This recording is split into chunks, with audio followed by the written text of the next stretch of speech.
Okay, let's talk about the GCSE Maths exam. Today, we're going to pull back the curtain and go behind the scenes with Pearson Edexcel. We're going to get right inside the mind of an examiner to figure out exactly how your scribbles on the page turn into your final grade. I mean, it's the one thing everyone wants to know, right? You finish the exam, you put your pen down, and then what? What actually happens to your paper?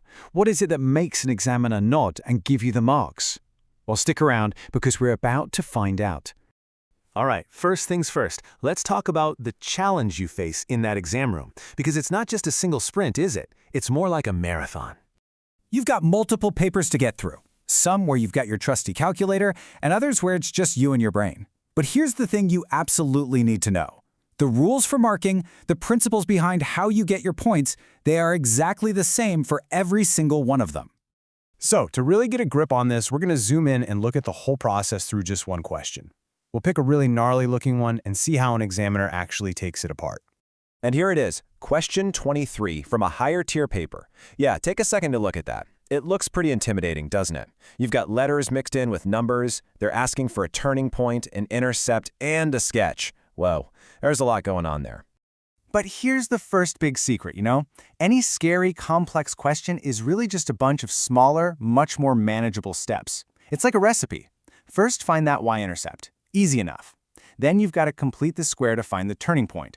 After that, just write down the coordinates, and finally, sketch the thing. See? It's a clear process.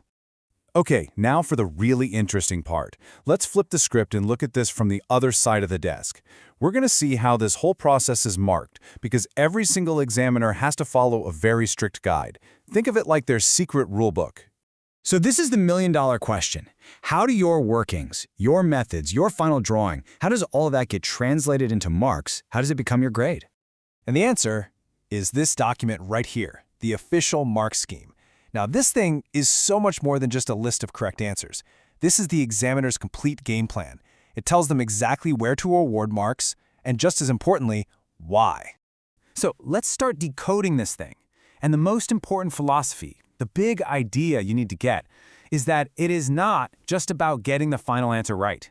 It's all about rewarding your thinking, your mathematical process, all along the way. These are basically the rules of the game. Fairness is number one. Every single paper has to be marked in the exact same way. But the real kicker is this. You get rewarded for what you can show you can do. That means you can use a correct method, make a tiny calculation error, and still get marks. But a lucky guess that happens to be the right answer but comes from totally wrong working, that gets a big fat 0. The mark scheme even breaks it down into different types of points. You've got M marks, which are for your method. That's for showing you know the right process. Then you have A marks for accuracy. That's for getting the actual numbers right. And finally, B marks, which are kind of independent. They're for getting something correct that doesn't rely on a big, long calculation. So, let's bring this back to our tricky graph question. Remember the first step? Finding the y-intercept. Just writing down 0, -7 would probably get you a B1 mark. Boom, 1 point on the board. Then, the main part, completing the square. Just showing that you know how to start that process, even if you mess it up later, gets you a method mark, an M1. And then, if you nail the final coordinates for the turning point, that's your accuracy mark, an A1. So you see? Even if you slip up on the final answer, you could still walk away with a couple of marks for showing the correct method and finding that intercept. That's huge. So, what does this all mean for you when you're actually sitting in that exam hall, heart pounding? How would you use this insider knowledge to get every single mark you possibly can? Well, it really all boils down to a simple choice. Over here on the left, you've got the answer-only approach. This is a total gamble. If you're right, fantastic. But if you're even a tiny bit wrong, you get nothing.